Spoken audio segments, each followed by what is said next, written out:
வெற்றிவேல் முருகனுக்கும் அரோகராம்.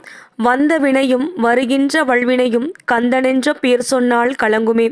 கருணை கடலான கந்த பெருமான் பக்தர்களுடைய குறைகளை தீர்த்து சகல செல்வங்களும் நலன்களும் வளங்களும் 16 பேர்களும் அருள் செய்பவர்.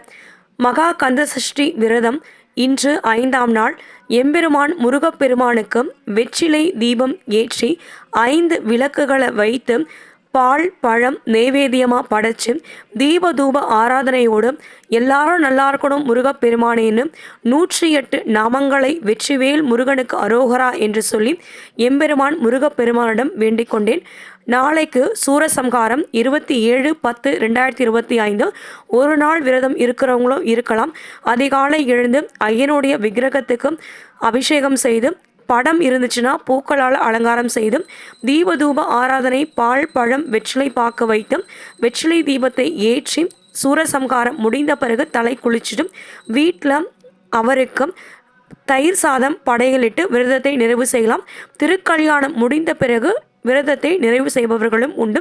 ஒரு நாள் விரதமும் நீங்கள் மேற்கொள்ளலாம். நம்ம ஷிரடி சாய் ஸ்டோரில் முருகப்பெருமானுடைய விக்கிரகங்கள் மற்றும் சிலைகள் கிடைக்கும். எல்லா தெய்வங்களுடைய சிலைகளும் உங்களுக்கு கிடைக்கும். நம்ம ஷிரடி சாய் ஸ்டோர் மலேசியா ரவாங்க தொடர்பு கொள்ளுங்கள். சிங்கப்பூர்லேருந்தும் ஆர்டர்ஸ் நீங்கள் ப்ளேஸ் பண்ணலாம்.